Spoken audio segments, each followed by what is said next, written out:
गांव बरगदिया का माहौल हमेशा रहस्यमयी रहा है। कहते हैं यहाँ के पुराने कुएं में सदियों से एक जिन्न रहता है। कोई उसके पास जाता नहीं क्योंकि अफवाह थी कि वो औरतों की आत्माओं को अपनी कैद में ले लेता है। लेकिन इस बार कहानी कुछ अलग थी।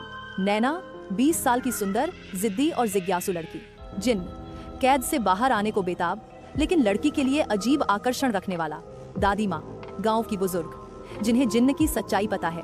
राहुल, नैना का दोस्त, जो उसे हर हाल में बचाना चाहता है। रात का समय था, चांदनी बिखरी हुई थी। नैना अपने दोस्तों के साथ गांव के मेले से लौट रही थी। अचानक उसकी नजर गांव के पुराने कुएं पर पड़ी। उसने हंसते हुए कहा, अरे ये वही कुआं है ना जिसमें जिन्न रहता है, चलो मैं देखती हूँ। दोस्त डर गए। नैना, मजाक मत कर, दादी कहती है। ये जगह मनहूस है। लेकिन नैना आगे बढ़ गई। उसने कुएं के पानी में झांका। अचानक उसमें अपनी परछाई की जगह एक लाल आंखों वाला चेहरा दिखाई दिया। नैना घबराई, लेकिन अजीब बात यह थी कि उस चेहरे ने उसे डराया नहीं बल्कि आकर्षित किया। उस रात नैना सो नहीं पाई। अचानक उसके कमरे की खिड़की अपने आप खुल गई। ठंडी हवा चली और धुएं से एक ऊंचा, लंबा, नीली चमड़ी वाला जिन्न प्रकट हुआ।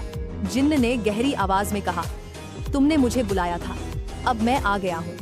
नैना कांप गई। मैंने तो कुछ नहीं किया, जिन्न मुस्कुराया। तुमने मेरी आंखों में देखा था और अब मैं तुम्हें नहीं छोड़ सकता। उसकी आंखों में अजीब मोहकता थी, डर और आकर्षण दोनों एक साथ। दिन बीतते गए। नैना अकेली होती तो जिन्न उसके पास आ जाता। कभी खिड़की पर बैठा दिखता, कभी दर्पण में उसका चेहरा उभर आता। धीरे धीरे डर के साथ साथ नैना को उसके साथ अजीब सा लालच और आकर्षण महसूस होने लगा। वो उसे अपनी कहानियां सुनाता। सदियों से मैं औरतों के दिलों को पढ़ता रहा हूँ, लेकिन तुम जैसी किसी को कभी नहीं देखा। नैना भी कभी कभी पूछ बैठती, क्या तुम मुझे कभी छोड़ दोगे? जिन्न की लाल आंखें चमक उठती। नहीं, अब तुम मेरी हो, हमेशा के लिए। नैना की हालत बदलने लगी। वो रातों को जागने लगी, कभी अकेले हंसती, कभी रोती। दादी माँ ने ताड़ लिया। उन्होंने नैना से कहा, बेटी क्या तू उस कुएं पर गई थी? नैना ने चुप्पी साध ली।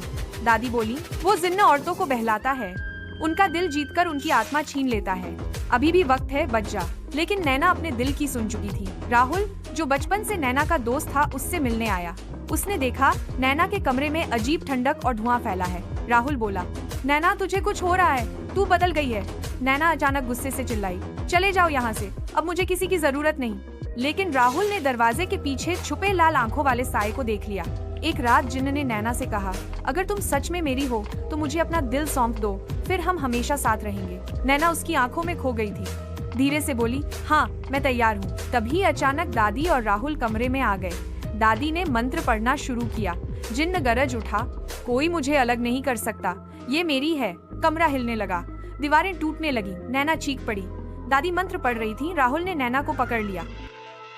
लेकिन नैना का चेहरा बदल चुका था, उसकी आंखें भी लाल हो गईं।